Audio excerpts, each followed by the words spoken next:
दोस्तों, अगर आप फाइनेंस में इंटरेस्ट रखते हैं और फाइनेंशियल चीज़ों के बारे में जानना चाहते हैं कि किस प्रकार से हम अपने पैसे को इन्वेस्ट करके ज़्यादा से ज़्यादा ग्रो कर सकते हैं, कहाँ हमें इन्वेस्टमेंट करना चाहिए, बेस्ट स्ट्रेटजी क्या होनी चाहिए इन्वेस्टमेंट को लेकर के, ऐसे टॉपिक्स पर अगर आप डेडिकेटेड वीडियो देखना चाहते हैं तो इस वीडियो के डिस्क्रिप्शन में आपको कैरियर बिट के ऑफिशियल फिनोबिट यूट्यूब चैनल का लिंक दिया गया है। मेक श्योर कि आप उसे ज़रूर सब्सक्राइब कर लीजिए अगर आप फाइनेंस में इंटरेस्ट रखते हैं। इस वीडियो को पॉज करिए और तुरंत वीडियो के डिस्क्रिप्शन में दिए गए लिंक से आप फिनोबिट यूट्यूब चैनल को जरूर सब्सक्राइब कर लीजिएगा। चलिए दोस्तों, आज के इस महत्वपूर्ण वीडियो को शुरू करते हैं।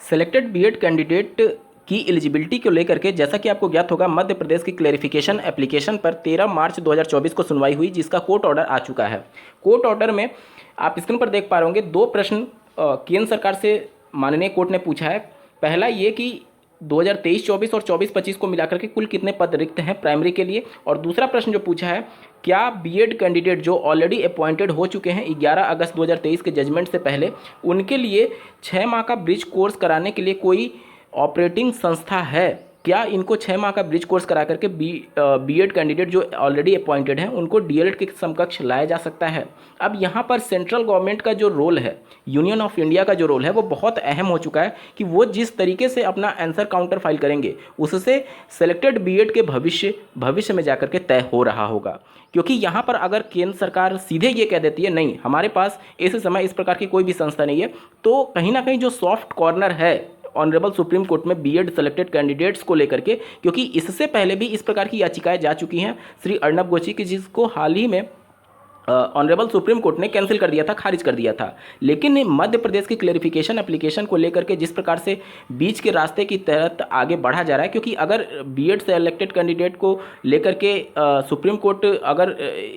पहले के माइंडसेट के हिसाब से आगे बढ़ती तो एक झटके में उनको, चूंकि ये भर्ती ऑलरेडी सब्जेक्ट टू आउटकम था मध्य प्रदेश का, छत्तीसगढ़ का, बिहार का ले लीजिए, तो इसमें कुछ लॉ के बेस पर कुछ मजबूती नहीं है। लेकिन ये चीज़ें जो एक तरीके से सुप्रीम कोर्ट में चल रही हैं, वो मर्सी के बेस पर चल रही है कि जो सेलेक्टेड कैंडिडेट हो चुके हैं, उनके परिवार हैं, बच्चे हैं, तो उन सभी का पेट पालने के लिए अगर ये अचानक से बाहर कर दिए जाते हैं और उसमें से बहुत सारे कैंडिडेट ओवर एज भी हो चुके होंगे, तो इनके लिए आजीविका का साधन जुटाने जैसी समस्याएं आएंगी। इस वजह से अब ये जो हियरिंग चल रही है वो कहीं ना कहीं मर्सी के बेस पर चल रही है, दया के बेस पर चल रही है कि इनको नौकरी से ना निकाला जाए। इस वजह से अगर आप देखेंगे तो जो पहले का रुख था सुप्रीम कोर्ट का, वो थोड़ा सा अब नरम पड़ने लगा है। तो आपको ये समझना होगा कि सुप्रीम कोर्ट में जो 1 अप्रैल 2024 को सुनवाई होने वाली है वो बहुत महत्वपूर्ण है केंद्र सरकार का रुख जानने के लिए कि केंद्र सरकार किसके फेवर में जाती है। अगर बीएड को सेव करना होगा जो सेलेक्टेड कैंडिडेट है, जाहिर सी बात है इससे पहले जो 28 जून 2018 का गजट नोटिफिकेशन था एनसीईटी के माध्यम से, उसको प्रोटेक्ट करने के लिए एमएचआरडी मिनिस्ट्री के द्वारा लगातार सुप्रीम कोर्ट में पैरवी की जा रही थी। और चूंकि ऐसे कैंडिडेट जो मध्य प्रदेश की बात कर लीजिए, बिहार की बात कर लीजिए, तो ये 2 साल से सर्विस में हैं और इनको सिस्टम से ना निकाला जाए। कोई भी सरकार नहीं चाहेगी कि 2 साल सर्विस में रहने के बाद से इनको निकाला जाए। मध्य प्रदेश की बात किया जाए तो उनको भी लगभग 1 साल से ज़्यादा का समय होने जा रहा है। तो इन सबको देखते हुए केंद्र सरकार निश्चित तौर पर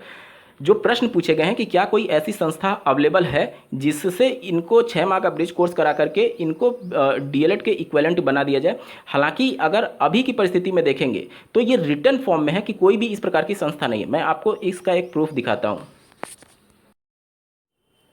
स्क्रीन पर आप एक आरटीआई का जवाब देख पा रहे होंगे जो कि एनसीईटी से पूछा गया था, national council for teacher education, देख सकते हैं आप। और ये 16/8/2023 को पूछा गया था, ठीक है, 16 अगस्त 2023 को पूछा गया था। देखिए प्रश्न है, प्लीज प्रोवाइड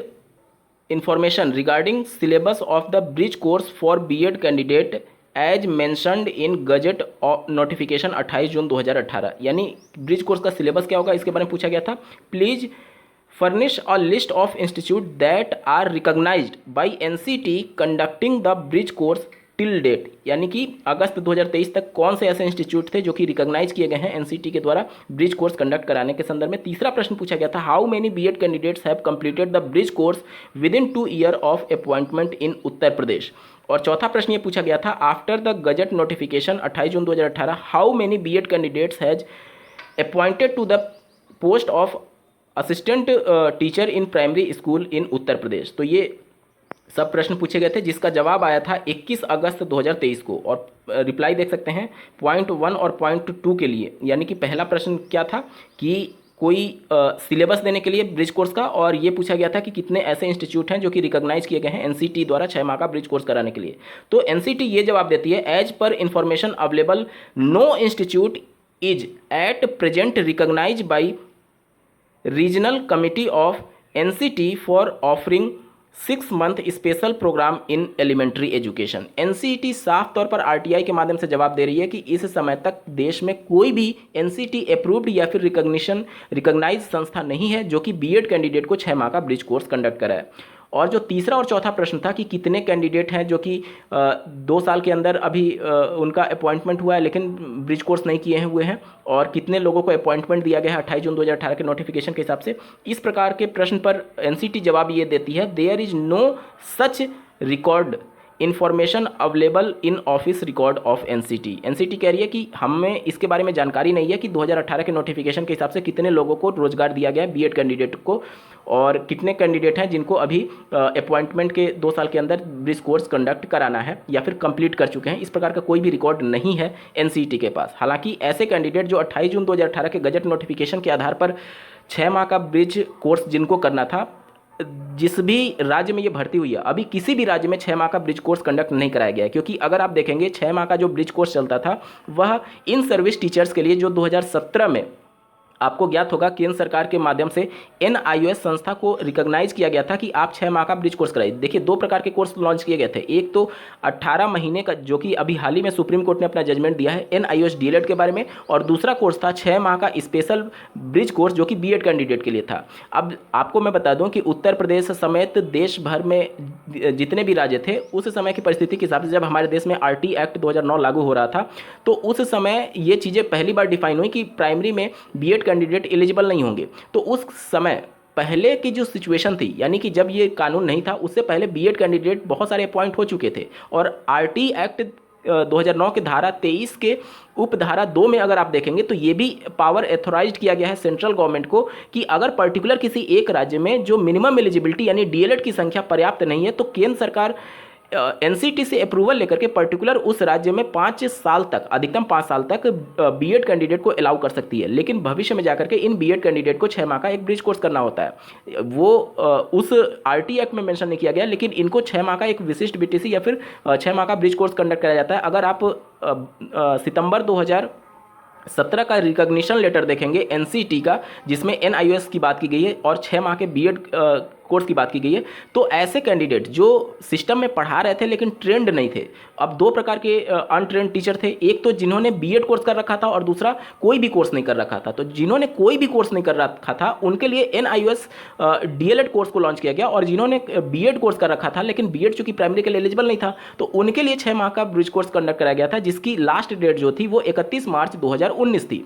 यानी कि 31 मार्च 2019 के बाद से देश में कोई भी एनसीटी रिकॉग्नाइज्ड संस्था अवेलेबल ही नहीं है जो कि 6 माह का ब्रिज कोर्स कंडक्ट कराए। तो यहाँ पर अब केंद्र सरकार का जो रोल है वो सुप्रीम कोर्ट में जाहिर सी बात है झूठ तो बोल नहीं सकती, क्योंकि इस प्रकार से आरटीआई के जवाब हैं। अगर केंद्र सरकार ये बोलती है कि नहीं इस प्रकार से संस्था अवेलेबल है तो फिर ये आरटीआई का जवाब अगर लगा दिया जाएगा डीएलएड के वकीलों के द्वारा, जो कि जाहिर सी बात है लगाया ही जाने वाला है, तो उस कंडीशन में केंद्र सरकार अपने ही जाल में उलझ जाएगी। और ये बातें कहीं ना कहीं एनसीटी जब श्री देवेश शर्मा जी की याचिका चल रही थी उसमें ऑलरेडी एक्सेप्ट कर ली है कि इस समय देश में कोई भी एनसीटी अप्रूव्ड संस्था नहीं है जो कि 6 माह का ब्रिज कोर्स कंडक्ट कराए। तो अब यहाँ से थोड़ा सा रुख बदलेगा। यहाँ से अगर आप देखेंगे तो फिर केंद्र सरकार अपने इस पूरे जो उनको आंसर काउंटर फाइल करना उसको इस प्रकार से जस्टिफाई कर सकती है कि अभी भले ही हमारे पास नहीं है लेकिन हम जल्द ही इस प्रकार के 6 माह के ब्रिज कोर्स को कंडक्ट कराने के लिए संस्था को अप्रूवल देने जा रहे हैं। क्योंकि अगर आप देखेंगे उत्तर प्रदेश में ये मामला ऑलरेडी हो चुका है, हाईकोर्ट में मामला गया था। जो बीएड सेलेक्टेड कैंडिडेट हैं उत्तर प्रदेश में 69,000 शिक्षक भर्ती में,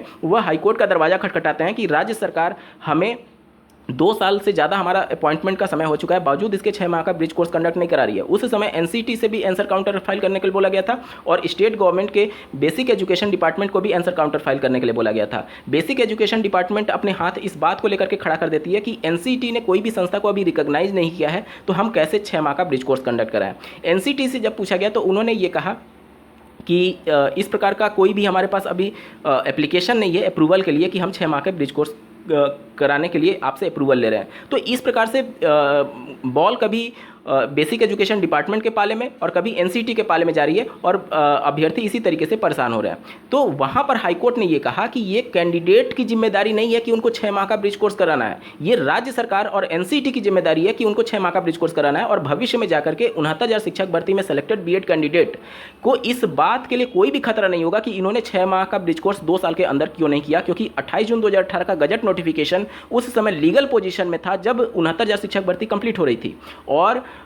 इनका 6 माह का ब्रिज कोर्स नहीं हुआ है, इसलिए इनको बाहर नहीं निकाला जा सकता। ये हाईकोर्ट ने कहा। ये राज्य सरकार और एनसीटी की जिम्मेदारी थी कि इन्होंने 2 साल के अंदर 6 माह का ब्रिज कोर्स नहीं कंडक्ट कराया। तो इस प्रकार से कुछ जो हाईकोर्ट का फैसला है वो भी सुप्रीम कोर्ट में केंद्र सरकार लगाना चाहेगी और केंद्र सरकार इस प्रकार से इस मामले को जस्टिफाई करने की कोशिश करेगी कि हम बहुत जल्द इस प्रकार की संस्था के लिए एनसीटी से अप्रूवल के लिए बात करेंगे और एनसीटी जैसे ही रिकॉग्नाइज करेगी हम इस प्रकार के 6 माह का ब्रिज कोर्स कंडक्ट करा देंगे। तो यहाँ पर कुल मिलाकर के ये है कि आरटीआई के माध्यम से ये तो स्पष्ट हो गया कि इस प्रकार की कोई संस्था नहीं है, लेकिन केंद्र सरकार जल्द से जल्द, अब चूंकि दबाव भी बनेगा क्योंकि हाईकोर्ट ने भी इस प्रकार का आदेश दे दिया है कि ये राज्य सरकार की जिम्मेदारी है, तो आखिर राज्य सरकार और केंद्र सरकार और एनसीटी कर क्या रहे हैं? जब 2018 में आपका गजट नोटिफिकेशन आ गया था तो क्या बिना तैयारी के हड़बड़ी में ये नोटिफिकेशन जारी किया गया? आपके पास 2018 के बाद से आज हम लोग 24 में हैं, पता नहीं केवीएस पीआरटी 2018 की वैकेंसी में कितने बीएड सेलेक्टेड कैंडिडेट हैं जिनका प्रमोशन इस वजह से रुक गया क्योंकि उन्होंने 6 माह का ब्रिज कोर्स नहीं किया है। उत्तर प्रदेश की 69,000 शिक्षक भर्ती में ऐसे हजारों की संख्या में कैंडिडेट हैं जो कि बिना ब्रिज कोर्स के अपनी सर्विसेज दे रहे हैं। तो अगर यहाँ पर सुप्रीम कोर्ट को भी एक स्ट्रॉन्ग डिसीजन देना चाहिए हाई कोर्ट के फैसले के आधार पर कि ये राज्य सरकार और केंद्र सरकार आखिर कर क्या रही है, एनसीटी आखिर कर क्या रही है, जब आप 21A का वायलेशन कर रहे हैं कि सिलेक्टेड बीएड कैंडिडेट को अगर बाहर, जाहिर सी बात है इनकी सर्विसेज हो चुकी है और लीगल पोजीशन रहते हुए हुआ था तो इनको निकालना थोड़ा मुश्किल है। खास करके उत्तर प्रदेश की बात करें तो इनके लिए तो बिल्कुल ही मुश्किल है क्योंकि उस समय इसका लीगल पोजीशन था और सुप्रीम कोर्ट का जजमेंट अगर आप पढ़ेंगे तो उसमें साफ तौर पर लिखा गया कि जब तक कोई कोर्ट इससे अनकॉन्स्टिट्यूशनल कराने देती थी तब तक इसका लीगल पोजीशन बना रहता है। उत्तर प्रदेश की जो शिक्षक भर्ती हुई है वो 25 नवंबर 2021 के पहले कंप्लीट हो गई है सुप्रीम कोर्ट के जजमेंट के आधार पर। तो यहाँ पर चीज़ें थोड़ी सी अलग हैं। तो जब सब कुछ बीएड के फेवर में है तो फिर इनको नियम और कानून के अंतर्गत इनको 6 माह का ब्रिज कोर्स क्यों नहीं कंडक्ट कराया जा रहा है, ये केंद्र सरकार और राज्य सरकार की अब जिम्मेदारी बनती है और कहीं ना कहीं सुप्रीम कोर्ट इसको लेकर के आगे की सुनवाई में फटकार भी लगा सकती है। इस पूरे मामले पर आपका क्या कुछ कहना है कमेंट के माध्यम से जरूर बताइएगा और ऐसे ही महत्वपूर्ण अपडेट के लिए चैनल को सब्सक्राइब करना ना भूलें। इस वीडियो को देखने के लिए आपका बहुत बहुत धन्यवाद। भगवान करे आपका दिन शुभ हो।